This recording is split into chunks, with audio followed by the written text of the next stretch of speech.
एक लक्षात ठेवा अजित दादा, मी तुम्हाला एक सांगू इच्छितो, डॉक्टर अभिजित बिचुकलेंचा आदर्श घ्या. एकनाथराव, देवाभाऊ, अहो किती जनतेला गंडवाल, वरती शासन तुमचं, खाली तुम्ही अजित पवारांची तिकडं फार लायकी काढताय पुण्यामध्ये आणि परत त्यांना शासनात उपमुख्यमंत्री ठेवताय. उदयन दादा, मी तुमच्या बरोबर सुद्धा काम केलं नाही. त्या पक्षांना मी तुमच्या भाषेत सांगतो, मी पक्षांना सगळ्या. खरं तर जिल्हा परिषदेचा अर्ज भरायचा शेवटचा दिवस आहे, तुम्ही इकडे काय करताय? हा प्रश्न तुमचा मूर्खपणाचा आहे राव. माझा जन्म इथला, माझं जन्मगाव हे, शिवरायांचा वैचारिक वारस म्हणून मी नावलौकिक कमवला. विचारांचा वारसा सांगत असताना सांगू इच्छितो की गोरगरीब जनता जी आहे आणि झडपीचं जे निवडणूक आहे गणघाटातलं, देवाभाऊंना आणि त्या ठिकाणी वाघमारे साहेब आयुक्त यांना एक विनंती करतो. आज कर्नाटक राज्यामध्ये बॅलेट पेपरवरती निवडणूक होती, तर एक गोरगरीब जनता, शेतकरी बांधव भगिनी, आमच्या मतदार यांची निवडणूक जर आता तुम्ही बॅलेट पेपरवरती घ्या, 5 तारखेला आहे ना, तुम्ही उमेदवार फोडून नेताय का रात्री? बॅलेट पेपर छापायला किती खर्च लागतो?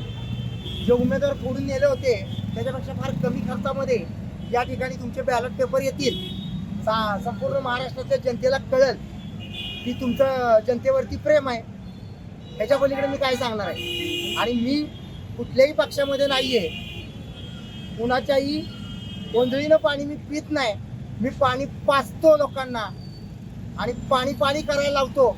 हे संपूर्ण महाराष्ट्रातल्या नेत्यांना माहिती आहे. अशा शिवछत्रपतींच्या वैचारिक वारस सांगणाऱ्या डॉक्टर अभिजित बिचुकलेंचं एकच सांगणं आहे, तुम्ही या ठिकाणी सर्वसामान्य जनतेला वेठीस धरू नका. आणि जनतेला माझा प्रश्न आहे, डॉक्टर बाबासाहेब आंबेडकरांनी तुम्हाला मनुष्य म्हणून मतदानाचा अधिकार दिला, तुम्ही गुलाम आहात का मनुष्य आहात? सतरंजा उचलायचं बंद करा.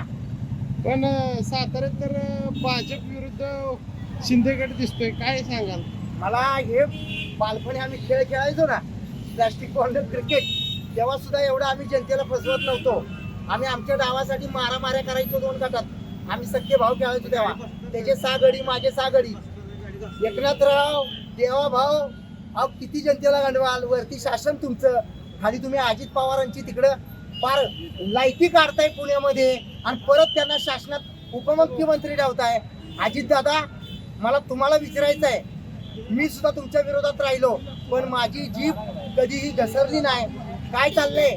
पवार साहेबांच्या पुतण्याला एवढ्या शिव्या पडतात, काय चाललंय हे? एक लक्षात ठेवा अजित दादा, मी तुम्हाला एक सांगू इच्छितो, डॉक्टर अभिजित बिचुकलेंचा आदर्श घ्या. कुणाच्याही दारात मी जात नाही.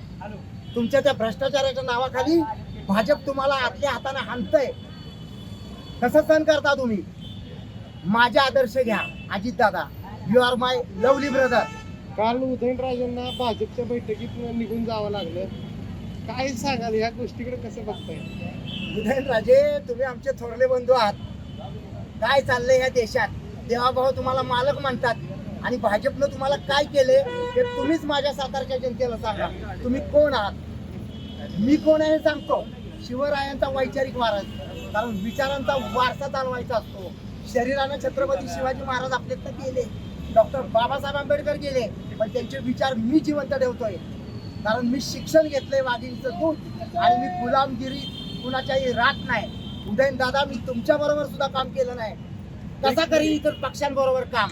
त्या पक्षांना मी तुमच्या भाषेत सांगतो, मी पक्षांना सगळ्या.